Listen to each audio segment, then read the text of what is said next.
कशाची कुठल्या ह्याची नाहीये. मी आज इथं का थांबलीये तर ती जे लेकरं मेलेत त्यांचं दुःख मला कळतंय. त्याचे आई बाबा रडतात त्यांच्या लेकरांसाठी. ते दुःख मी माझ्या आई बाबांच्या डोळ्यात बघितलेलं आहे. मी फक्त एक डेंटल स्टुडंट नाही तर माझी बहीण एक MBBS अश्विनी कॉलेजमध्ये कार्यरत आहे. माझ्या आई बाबांनी 2 डॉक्टर का उभे केलेत? का? हे दिवस बघण्यासाठी की पुढचे जे डॉक्टर बनणार आहेत ते आत्महत्या करण्यासाठी. आज एक मोठा दिवस आहे. आज एक लोकशाहीचा विजय आहे.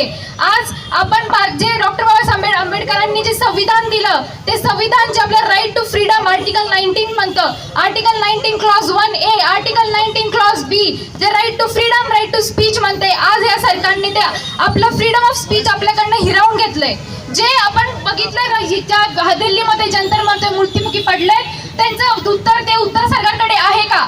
आज सगळे मोदी मोदी करतायत. मी त्या मोदींना विचारू इच्छिते, काल तुम्ही जे रील टाकली फ्रेंड्स म्हणून, तुम्ही तुमच्या फ्रेंड्सला असं ट्रीट करता का? जे लेकरं स्वप्न बघतात, मोठी होतात, अभ्यास करतात, त्या अभ्यासचे 1% तरी अभ्यास तुम्ही केले का? त्या नीटच्या लेकरांनी जे रक्ताचं पाणी करून अभ्यास केले तुम्ही आजपर्यंत आयुष्यात एकदा तरी ते अनुभवलंय का?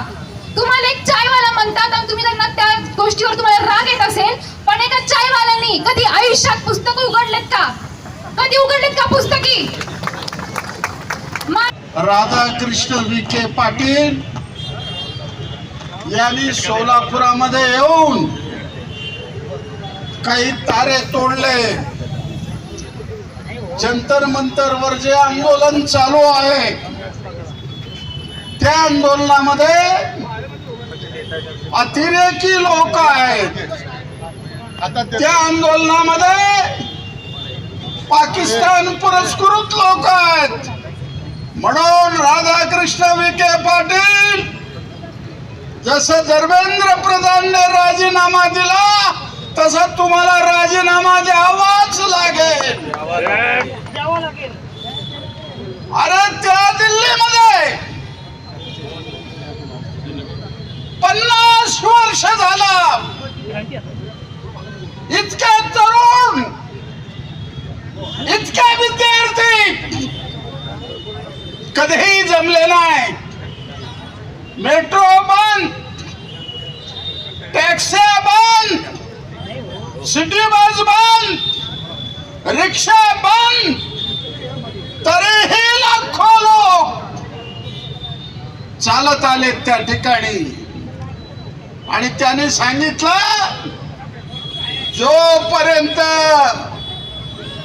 धर्मेंद्र प्रधान राजीनामा देणार नाही तोपर्यंत या सरकारला आम्ही सोडणार नाही असं त्याने अपील केलं. सांगा 21 माणसं मेले. 20 वर्षाची मुलगी, 22 वर्षाचा मुलगा, काय त्यांच्या आई वडिलाला वाटलं असेल? मोदी साहेब तुम्ही पंतप्रधान झाल्यापासून या देशामध्ये सगळंच फुटू लागलेलं आहे. इतकं फुटू लागलेला शेवटी राम मंदिरावर सुद्धा दरोडा तुम्ही घालायला पुढं मागं झालं नाही. आणि राम तुम्हाला शिक्षा दिल्याशिवाय सोडणार नाही. आज कामगार बेचिराग झालेला आहे, शेतकरी बेचिराग झालेला आहे, आदिवासी बेचिराग झालेला आहे, दलित बेचिराग झालेला आहे, अल्पसंख्याक बेचिराग झालेला आहे. म्हणून अभिजित दीपकने त्यांनी दाखवून दिलं दुनिया झुकती है झुकाने वाला चाहिए. किती माणसाले आज लाठीमार झाला, आसू गॅसचे गोळे सोडले, इतका लाठीमार केला. एका मुलीनं वरून सांगितलं किती लाट्या घालायचं घाला, मी इथं हलणार नाही. असे हे 72 विद्यार्थी. आज काय आमची शिक्षणाची अवस्था? कोण आणणार 50 लाख रुपये? कोण आणणार 60 लाख रुपये? कोण आणणार 1 कोटी रुपये?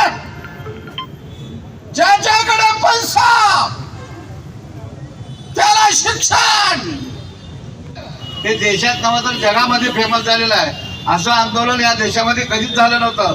ज्या विद्यार्थ्यावर अन्याय झाला, नीटचे पेपर फुटले गेले की गेल्या या मोदी सरकारमध्ये कमीत कमी 12 वर्षामध्ये अनेक वेळा पेपर फुटलेले आहेत, परंतु या सरकारला कुठलीही जाग येत नाही. लाखो विद्यार्थी 22 लाख विद्यार्थी परीक्षेला बसले, त्यांचे आई वडील असू द्या, कमीत कमी 44 लाख लोकांचं ह्या देशामध्ये नुकसान झालेलं आहे. या आंदोलनाला आमचे देशाचे विरोधी पक्षनेते राहुलजी गांधी असू द्या, आपल्या खासदार पंडितजी शिंदे असू द्या, शिवसेना पक्षप्रमुख माननीय उद्धवसाहेब ठाकरे, राजसाहेब ठाकरे, युवा नेते आदित्य ठाकरे यांनी सुद्धा मोठा लढा उभा केलेला आहे. नागपूर बघतो आपण, देशामध्ये प्रत्येक कुठलंही राज्य राहिलं नाही की सगळ्या देशातल्या सगळ्या जिल्ह्यामध्ये, सगळ्या राज्यामध्ये सर्व मुलं मुली या अन्यायाच्या विरोधात, या मोदीच्या विरोधात, ज्या मोदीनं रामाच्या नावावर सत्तेला आलं आणि रामाच्या गल्ल्यातनं पैसे चोराचं काम चालू केलं, याच्या निषेधार्थ त्या देशामध्ये लोकशाही संपुष्टात चालण्याचं काम ह्या भाजपने केलेलं आहे. करत होते त्या आंदोलनाला देशातील सर्व विरोधी नेत्यांनी, खासदारांनी पाठिंबा दिला. अभिजित दिपके हे महाराष्ट्रातले आणि महाराष्ट्रातला युवक, एक तरुण देशामध्ये आंदोलन करत असताना पूर्ण देशाने नोंद घेतली. देशाने तर घेतलीच, पण जगाने देखील नोंद घेतली. देशामध्ये जी हुकुमशाही आहे त्या हुकुमशाहीचा आता खंडन चालू झालेला आहे. हा पहिला मंत्री आहे की त्यांनी राजीनामा दिला. तुम्ही बघितलात घरात बसून ज्या विद्यार्थ्यांना मारत होते, जी लाठी हल्ला होत होता, अक्षरशः मास्तर साहेब घरातले टीव्ही देखील बघू वाटत नव्हतं. अश्रुधूर सोडले गेले. शरीराची त्या ठिकाणी विद्यार्थ्यांना बंदूक चालवण्यात आली. अनेक विद्यार्थी रक्ताचे पहाट वाढत तरी या सरकारला जाग आली नाही.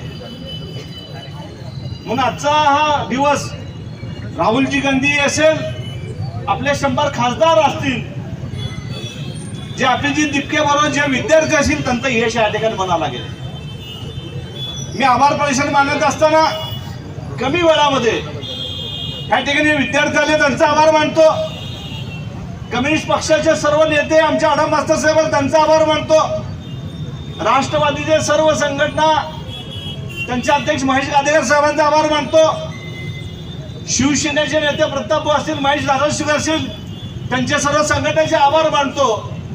काँग्रेस पक्षाचे सर्व कार्यकर्ते नेते आले, त्यांचा देखील आभार मानतो.